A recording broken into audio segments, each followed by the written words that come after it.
Hello. Today I'd like to talk with you about the concept of hate speech. Here at Susquehanna University, there has been some concern expressed recently regarding inappropriate social media posts and what the university should do about them when and if they should arise. Of course, this begs the question, what constitutes an inappropriate social media post? And this question was recently raised by a student here. It's remarkable to me when answers are given to that sort of question that essentially boil down to, well, there's free speech and there's hate speech. We should not be tolerating hate speech. First, I suppose we should ask, should hate speech be protected? Certainly not everything that can be said is covered by the First Amendment. We know there are restrictions on free speech, and we know this is a good thing. Slander, harassment, terroristic threats, of course we constrain those. But what about hate speech? Well, in 2017, the Supreme Court ruled unanimously in Mattal v. Tam that hate speech is protected by the First Amendment. Justice Alito wrote, "Speech that demeans on the basis of race, ethnicity, gender, religion, age, disability, or any other similar ground is hateful. But the proudest boast of our free speech jurisprudence is that we protect the freedom to express the thought that we hate." In other words, freedom of speech that is only extended to speech that we find acceptable is meaningless. Now, it's true that private schools, like Susquehanna, don't have to guarantee all their students' First Amendment rights while on campus. They have the power and authority to restrict speech in whatever way they want. However, I believe that all colleges and universities should follow the precedent of the federal government, which has made it crystal clear that there is no exception for hate speech. And then I want to go one step further. We should stop using the term altogether. And I'd like to tell you four reasons why I'd like to see the term hate speech dropped from use. Number one, the term is hopelessly imprecise and absurdly subjective. What exactly constitutes hate speech? Typical examples include Nazi rantings, but they can also include so much more, from comedy routines to the Broadway musical The Book of Mormon to honest political debate. The term is just too slippery. And have you ever even heard a good definition of hate speech? Is hate speech expressing your hatred for something, like I hate Jews, or I hate Catholics, or Democrats, or Republicans, or the New England Patriots, or broccoli? And you can see where this is going. While Mom told us we shouldn't have hate in our heart, prohibitions on saying we hate certain things, or even people, is not a healthy precedent. Or maybe hate speech is a verbal attack driven by hate. Let's say that I hate another professor. We'll call him Tom W. Martin. It might be my seething hatred of him that leads me to write a critique of his latest academic article. But what I write might be a well-reasoned rebuttal completely devoid of personal attack. Is that hate speech? It's coming out of hate. The best definition I've come across recently came to me from my son. So hat tip to the Selinsgrove School District.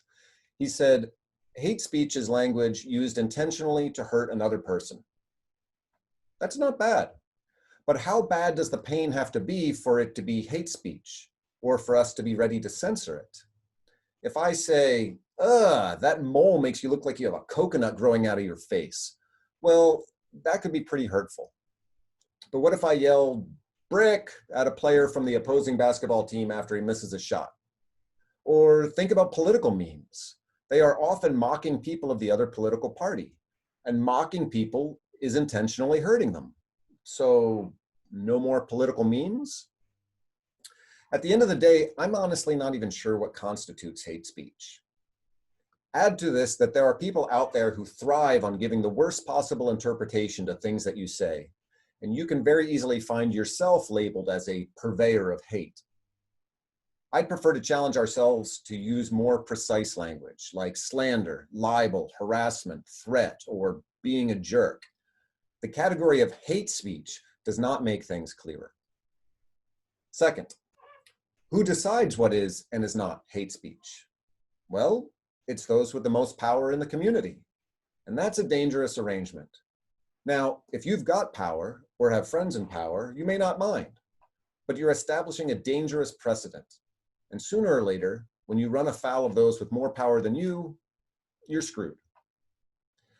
Sometimes I propose to people that if they really want to outlaw hate speech, that's fine, as long as we agree that I'm the person who gets to define what it is and what is not hate speech. How does that sound? Could you agree to that?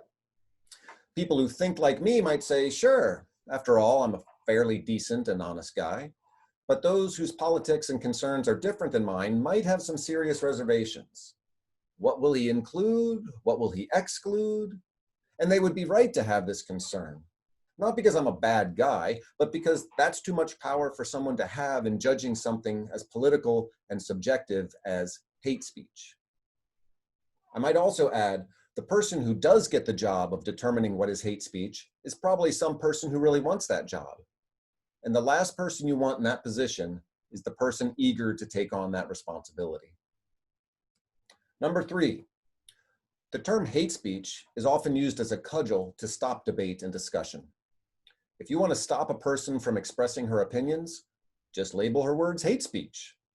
Moreover, just the fear of being accused of using hate speech stops people from exploring controversial topics in frank discussions. Instead of responding to arguments, we simply label them as racist, anti-Semitic, misogynist, or hate speech. These labels discourage honest conversation, and that discourages learning. We've already created a society in higher education where fear of damning labels silences many people. Let's not add to that. 4th, and finally, if our colleges and universities are really going to prepare the next generation of leaders, we're going to have a hard time doing that if we constantly shelter our students from speech that they might find hurtful or insulting or polemical or mean. We, the faculty, should be modeling how to respond to offensive speech, not trying to prevent it from ever being uttered around our students. It's not our job to create a sanitized utopia for students during their time in college. It's our job to expose them to all sorts of ideas, perspectives, and opinions, even when some of them are offensive to some people, and equip them to respond in an intelligent and effective way. Fears of hearing or accidentally speaking hate speech don't allow for this. So, demand more of yourself and others when it comes to analyzing speech. There are indeed some horrible things being said in our communities. We need to be able to respond and respond clearly and intelligently. The language is there to do that, but relying on the pseudo category of hate speech is not the way to do that. It's not just lazy, it's socially damaging.